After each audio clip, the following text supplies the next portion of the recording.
Assalamualaikum warahmatullahi wabarakatuh. Selamat datang kawan-kawan semua di channel Lapak Horor X Mbah Warmo. Dan di channel ini nanti Mbah Warmo yang akan bercerita. Jadi langsung aja, nggak usah pakai lama-lama. Monggo Mbah Warmo, waktu dan tempat dipersilahkan. Assalamualaikum warahmatullahi wabarakatuh. Menjadi seorang konten kreator spesial horor itu boleh dibilang gampang-gampang susah ya. Gue gak ngebayangin gimana susahnya konten kreator yang dia bikin sekaligus videonya kayak gitu. Mereka harus explore ke sana kemari gitu, itu pasti susah banget ya. Ya, gue bandingin dengan apa yang gue lakuin. Gue bikin cuman suara doang, podcast horor gini aja, itu udah susah banget. Ada aja masalah yang dihadapi. Nah, kali ini gue mau share apa aja sih kendalanya menjadi seorang podcaster horor ya. Tapi gue pengen share lebih ke pengalaman gue langsung ya, apa yang pernah gue alami, hal-hal yang ya gue bilang hal-hal yang kurang enak ya pas proses pembuatan konten dari awal sampai itu jadi video gitu. Lapak Horor itu channel yang masih kecil dan ya peminatnya juga belum terlalu banyak ya. Dan jujur gue sendiri belum ada peralatan khusus untuk support aktivitas gue ini ya, berhubungan dengan Lapak Horor ini. Kayak tempat segala macem untuk recording kayak gitu. Ya gue seadanya tempat. Seringkali gue recording tuh di belakang rumah ya. Dan kayak waktu itu juga pengaruh. Mungkin akan beda dengan orang yang punya studio khusus gitu, ruangan yang kedap suara segala macam itu, dia bisa take suara itu kapan aja. Sementara gue karena itu tadi, gue gak ada ruangan khusus, jadi ya itu tadi dimanapun lah. Yang penting di sana tuh gak terlalu berisik kayak gitu. Dan gue lebih memilih biasanya di belakang rumah. Dan waktunya pun gue harus milih, biasanya tuh tengah malam. Selain itu seperti tadi, momennya juga itu enak banget ya. Jadi gue ngerasain horror juga gitu. Karena gue bener-bener sendiri ya pas itu. Nah, pengalaman pertama, sesuatu yang berkesan selama gue bikin konten horror ini, itu pernah sekali di awal-awal ya. Itu tuh ceritanya gue mau ngambil narasumber gitu, dan narasumbernya itu adik sepupu sendiri gitu. Nah, malam itu gue coba dengerin cerita dia gitu kan. Dia cerita tentang pengalaman-pengalaman yang pernah dia alami gitu. Katanya sih banyak gitu. Akhirnya ya gue dengerin salah satunya gitu. Nah, pas gue dengerin kayaknya nggak asik nih kalau misal gue ceritain sendiri gitu kan. Makanya gue minta, udah lu coba ceritain langsung aja deh, nanti gue record gitu kan. Akhirnya dia pun mau gitu. Dia mau cerita langsung gitu, cuman di sana tuh ada kendala gitu ya. Pas itu tuh kita record tuh belum terlalu malam, sekitar jam 10-an gitulah. Kebetulan dia tinggal juga nggak terlalu jauh dari rumah. Jadi akhirnya dia mau gitu jam 10-an, kita janjian, dan itu tadi kita mulai nge-record gitu. Dia mulai menceritakan apa yang pernah dialami gitu. Cuman belum lama dia ngomong ya, mungkin baru sekitar 2-3 menit gitu, tiba-tiba dia tuh diem gitu. Diemnya tuh terlalu lama gitu kan. Selain ya makan resource memory, gue juga bertanya-tanya nih sebenarnya anak kenapa gitu. Tadinya dia cerita lancar gitu kan. Dia ceritain pengalaman dia, cuman di tengah jalan tiba-tiba dia diem, dia nunduk gitu. Sampai akhirnya gue curiga gitu kan, ini anak kenapa gitu. Akhirnya gue coba pegang dia kan, kenapa gitu, lu kenapa gitu, kenapa diem aja gitu, kenapa nggak diceritain, kenapa nggak dilanjutin ceritanya yang tadi. Tapi dia diem aja. Udah akhirnya gue mundur kan, dan kondisi waktu itu tuh masih nge-record. Akhirnya gue stop dong, karena gue takutnya ada apa-apa nih. Jadi gue standby siap-siap, ini anak kenapa nih gitu. Ternyata bener aja. Jadi gak lama setelah itu dia diem gitu kan. Terus tiba-tiba dia tuh ketawa sendiri, ketawa pelan gitu. Wah, ini udah gak bener, gue pikir. Ini anak jangan-jangan gitu ya, jangan-jangan ini kerasukan atau gimana. Akhirnya gue panggil adik gue kan. Gue suruh dia manggilin ada satu temen gue yang lumayan ngerti masalah binian lah. Akhirnya adik gue langsung ke rumah temen gue itu, dia manggilin temen gue buat dateng, dan bener aja akhirnya di handle lah sama temen gue itu. Jadi si sepupu gue tuh hampir kerasukan, cuman dia tuh masih keluar masuk kayak gitu ya. Dan dari situ gue jadi mikir, wah ternyata itu tadi nggak gampang ya bikin kayak ginian gitu.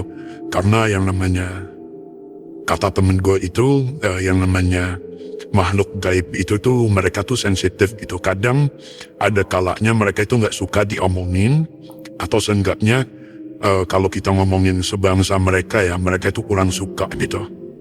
Dan itu salah satu kejadian, sepupu gua dia lagi ceritain kayak gitu, dan ada sesuatu yang mau masuk ke badan dia gitu. Dan dari situ akhirnya gue mutusin buat udahlah stop untuk sementara waktu ya, karena gue belum ada tim, belum ada siapa-siapa. Jadi udahlah, ini gue bikin sendiri aja, gue record sendiri. Dan alhamdulillahnya sekarang udah 70 lebih cerita gitu kan.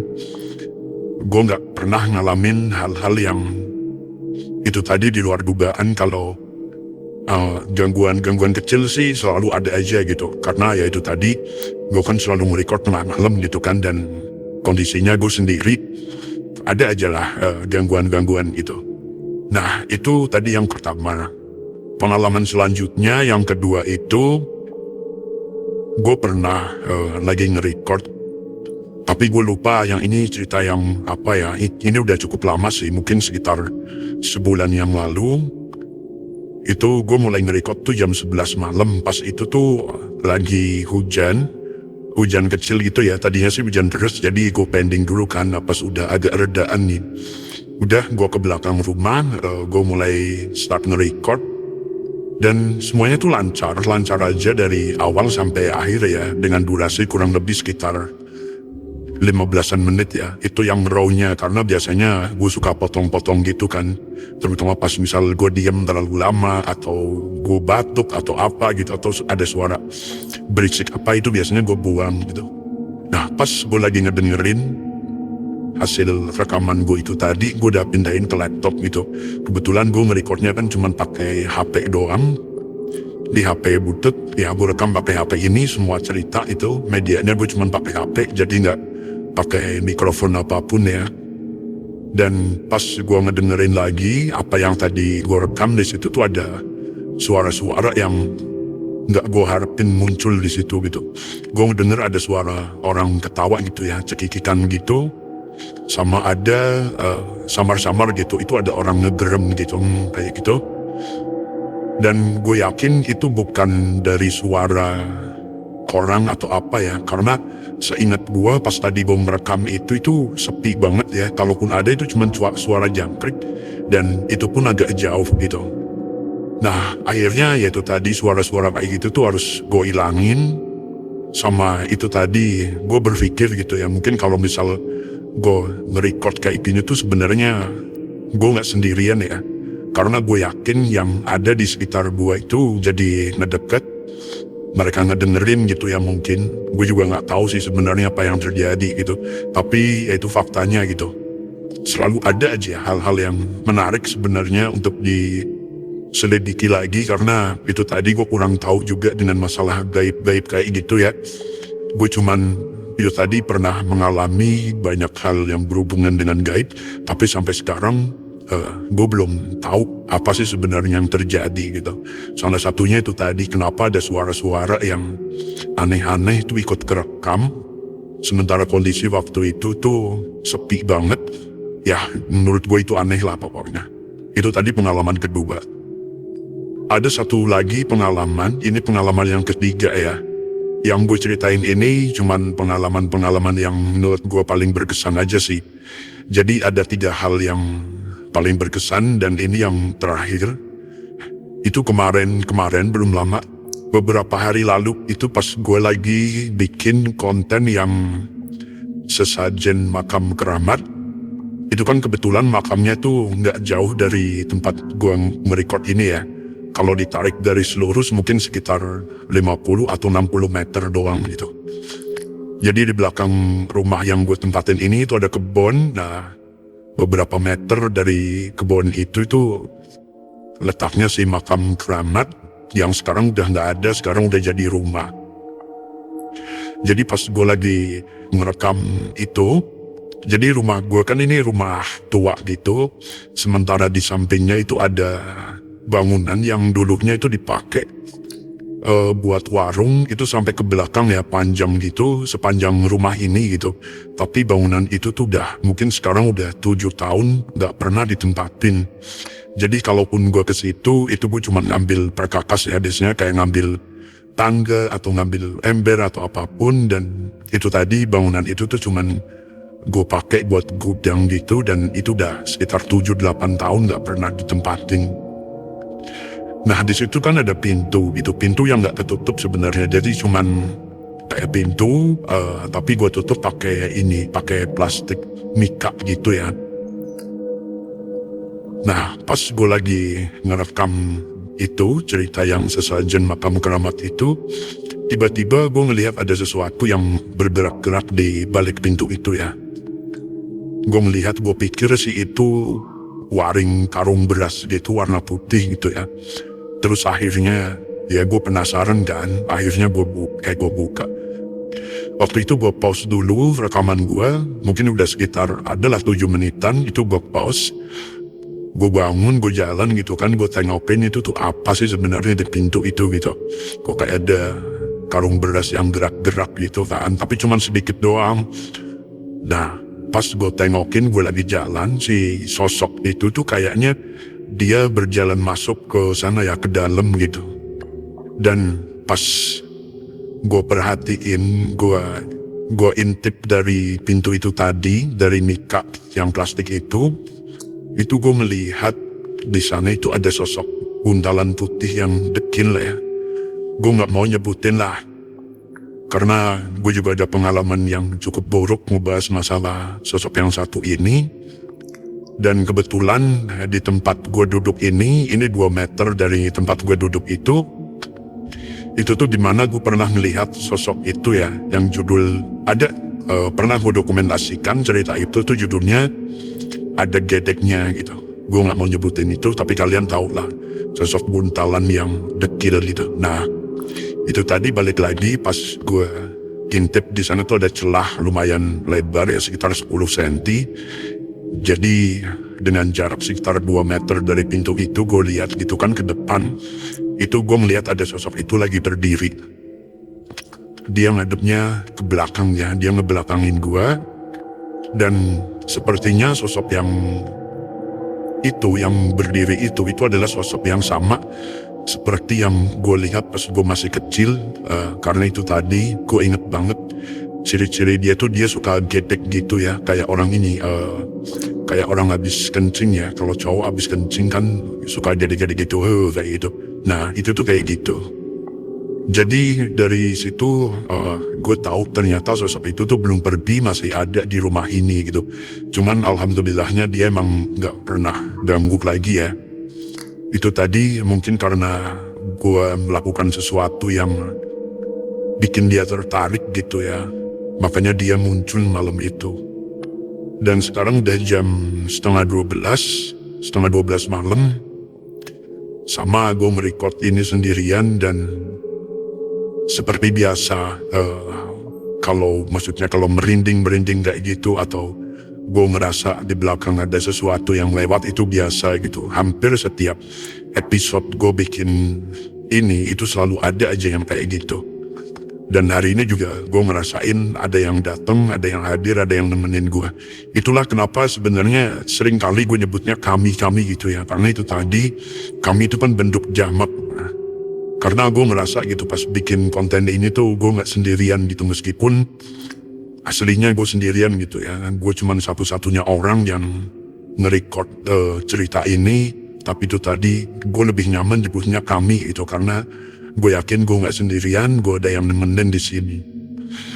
Nah ini mungkin bisa dijadiin buat masukan juga buat kawan-kawan yang mau bikin podcast horor ya, atau cerita horor apapun lah, entah itu podcast atau bukan podcast ya.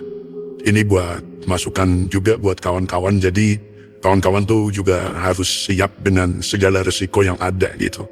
Meskipun kayak gini, tapi itu tadi, ini bukan hal yang mudah. Dan ya semoga itu tadi kawan-kawan udah siap gitu dengan apa yang bakal terjadi, apa yang bakal kalian alami gitu. Bagaimanapun juga ngomongin bangsa mereka gitu, mereka itu katanya mereka bisa dengar, mereka bisa ngerasain gitu. Jadi jangan heran kalau misal kita lagi ceritain mereka juga ikut datang nemenin kita. Termasuk juga mungkin pas lagi ngedengerin ya, gue nggak tahu. Bisa jadi kalau lagi ngedengerin mereka juga ikut ngedengerin.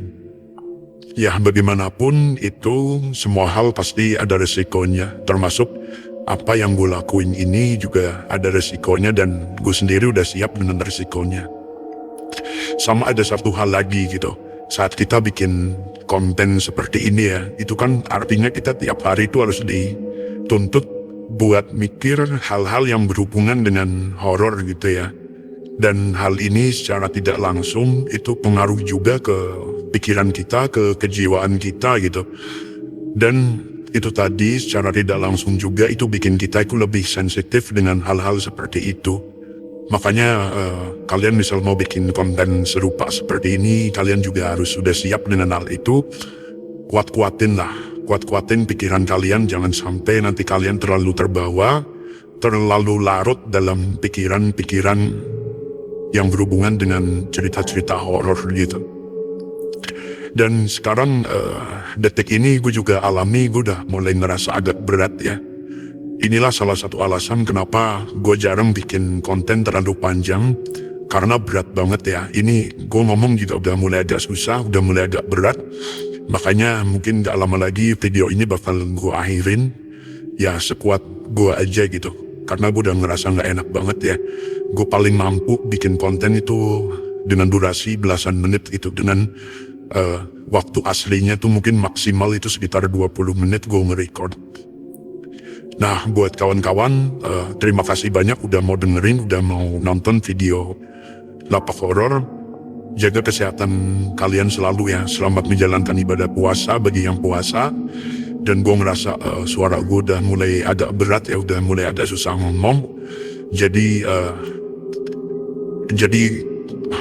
gue akhiri aja video ini, gue akhiri aja podcast ini.